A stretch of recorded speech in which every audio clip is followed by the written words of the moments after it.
Drop it, creep. Are you ready? We were like dying to get back into it, and it's time to finish it off. It's not a very long game. Probably going to be finished today, I think. Robocop is back. We tried this out as part of our GeForce Now test and was like, okay, this game is, for me, in every single way, brutal, gory, but more importantly, and I really hope there's a DLC coming for this game, which is apparently huge. This game, it's available on Game Pass.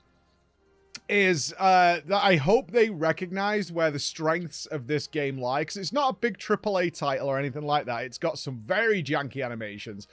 It's more than passable, though. You know what I mean? It's one of those where it's like, I get it. This isn't, you know, this isn't made by the top tier Activision COD team or anything like that. It's built by a team who just were like, this is really fun and we should make it. And it's got its little problems for sure. But it's all in the dialogue and the delivery that they have nailed so well. They have nailed the 80s just over-the-top cheese and ridiculous line drops and comedy. And the voice actor who does Robocop was given some of the most ridiculous things to say and deadpan delivered it in such a way that it's comedy every single time, like actual belly laughing at some of the things he says, because they clearly were just having fun writing this dialogue. Like, you can tell all the way through. It's like, okay, let's see if we can get him to say this, and or let's have Robocop say this. And it's very true to the movie. Like, there are lots of like offshoot scenes in the movie where you see Robocop like interact with children and stuff, and it's just bizarre and weird, and he's trying to be Mr. Goody Two-Shoes, like the ultimate babyface.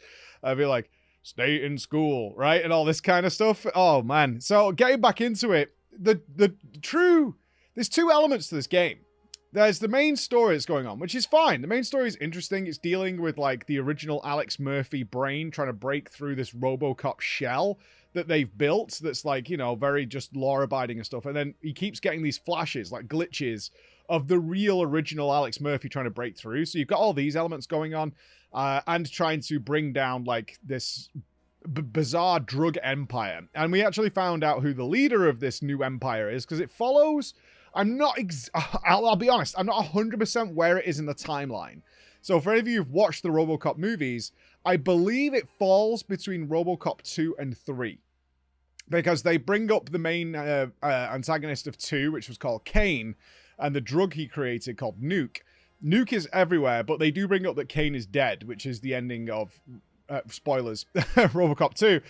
So it's there, but I'm not sure if Robocop 3's taken place yet, where they were literally like full on taking people out of their homes and all that kind of stuff. I don't think that's happened yet, but I could be wrong. It doesn't matter in any way, shape, or form, but there are elements I was really looking forward to. So you've got this main story going on, and as I said, the main antagonist of the game is actually the brother of the Robocop 1 antagonist, who's one of the goons who gets like melted in acid. If you remember, it's a kind of notorious scene, so I totally understand why they went with this character as being I think they should have done a callback though, because we had to Google it, because they say his name, and in the game they're like, oh my god, it's him. And I'll be like, who? Who is that guy? And I Google it. I was like, oh, it's that guy. It's totally that guy. Like, a callback to that would have been nice, so people could also join in and be like, oh yeah, totally. It's the guy from that scene. He's like, interestingly enough, I remember, I haven't seen Robocop 1 since I was a kid, but I totally remember that guy just being an absolute lunatic goon thug guy. And in this, he's like Keanu Reeves in The Matrix. Like, his brother is like Mr. Suave, dressed in all black. He talks very eloquently, which was not what his brother was like in any way, but that's who it is, right? So he's this guy.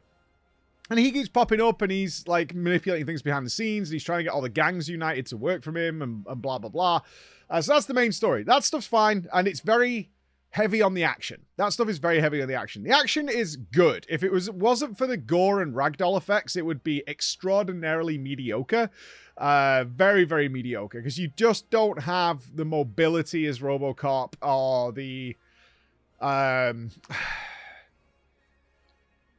or the defensive nature. You can't dodge or anything like that, and the game's got its little bit of janks to make the combat exceptionally good, right? You know, you're not going to see that like COD level, despite what you feel about it. The gunplay is usually pretty solid, a Titanfall or something like that.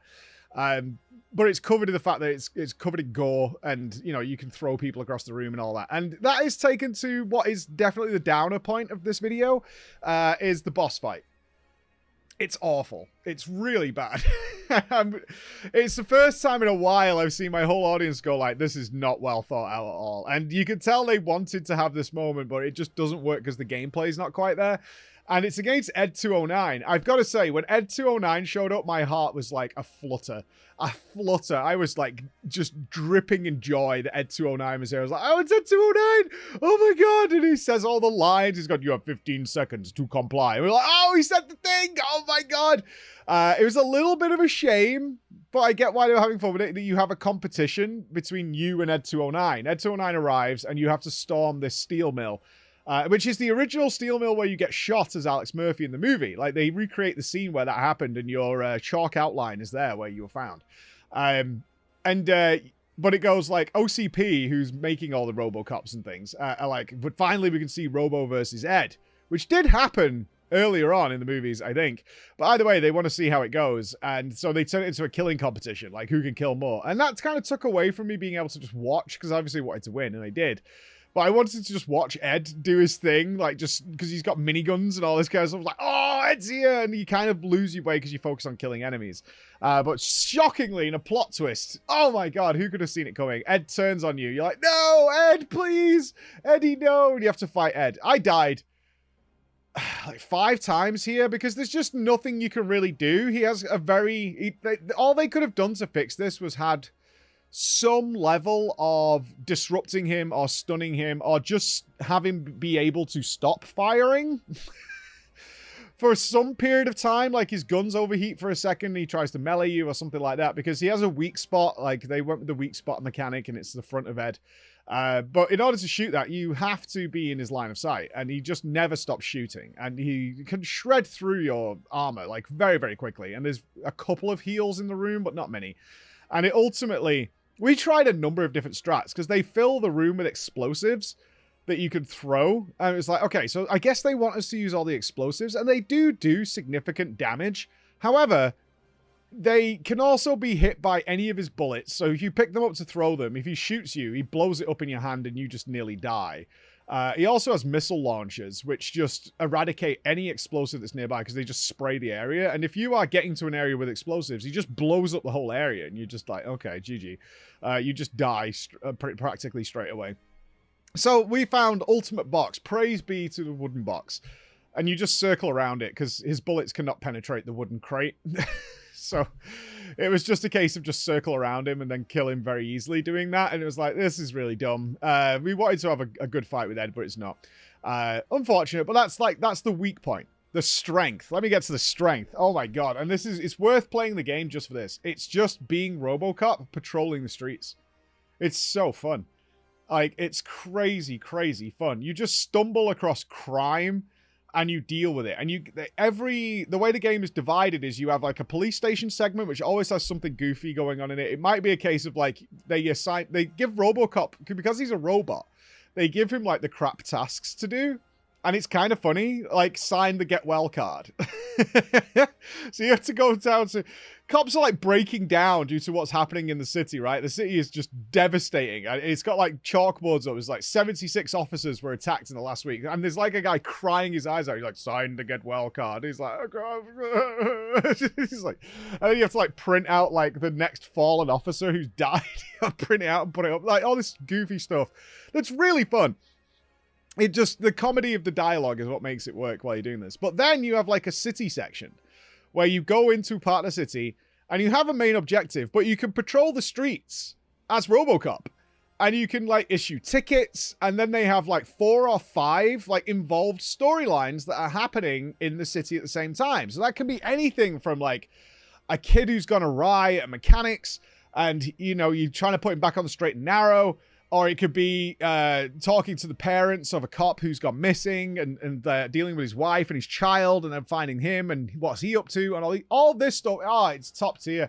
It's absolutely top tier stuff. It's really fun. You're just walking around and then there'll be a guy like doing graffiti and you're like, hey, and he runs away. You got to find him and then you've got to like decide whether you want to be like good guy cop, and maybe you can figure things, you know, maybe this can help the community by not like arresting everybody, you know, like don't go full Batman on this. It's like, okay, I'll give you a warning, but like if I catch you again, you're in trouble, or you can give them a ticket and just uphold the law. I don't know what the payoff to that is, of whether the people unite against you or whether there'll be something at the end. Again, it's not a massive AAA game. I don't expect some like Baldur's Gate or Witcher level butterfly effect to happen here by any means. But it is so fun. It is so fun. You find people littering, like this old Asian man who's like throwing all his food out from the restaurant into the river, and you're like, hey, stop, crime everywhere I look, and he's like, get away from me, or drunk guys doing all sorts of stuff. And I had a ton of fun doing that. I was wandering around the streets just enjoying that stuff. And there's barely much combat in there. There's little bits, right? Little bits, but it's all about the goofy stuff. You're going into arcades and just finding people who are high on drugs, and you're like, what is going on here? Like, you're trying to suss it out, and kids who've been abandoned by their parents because it's a rough area. And I really hope that you do see the areas clean up a little bit. I 100%ed these areas. I even used a guide because there's some minor ones, such as people parking next to fire hydrants, or next to parking meters have expired and you've got to ticket them and do all that. But that stuff is really, really just the best. Just the best. I love going back to the police station. I love getting into these hubs where you can walk around and do things. And then you get like a meaty story action section in order to just like unleash hell on people. You can punch people and make them explode. Like, it's just the most over-the-top gore ever. I've blown up rooms because I've hit a propane tank and it's flew off because they have like the physics in the game are crazy, and it's just destroyed and chain reacted through the entire room, and I've just seen blood rain from the ceiling like it did in the movie. Like, that's what the movie was all about. It was just complete over-the-top ridiculousness. And I even modded wipe weapons, and one of the mods you can put on your weapons is more gore. You just turn the gore up on your weapons. Like, ooh, yes, please. I will have more of that. Is it effective in any way? No, but it's great, and I want it. That was amazing. So right now, besides its little follies here and there, which are like these little, like the boss section was definitely the downer of the day. I'm having so much fun with this, and I know I'm probably going to finish it in the next day or so, but I would highly recommend, like, just for a goof around, it's probably like a 12-hour game, something like that. Again, it's on Game Pass, which a lot of people are getting Game Pass every day because it's just super value. It just has so much value if you just constantly like playing games. Is just check it out and have some fun with it. Like, if you don't connect with it in the first hour, then you're not going to connect with it. But within the first hour, you're either going to get it or not. And if you get it, you're going to have the best time. You're just going to have the silliest, stupidest fun, shoot things and have without much mega difficulty in any way. You can die, but like it's you just have heals and stuff. It's fun. And I'm really wondering what the ending of this is going to be, because it does lead to a DLC, especially because they don't seem to be taking too many risks with actually main characters from the movie. No spoilers there yet. All right, so check in tomorrow and see what we think. I'll give a final conclusion, I guess. Bye.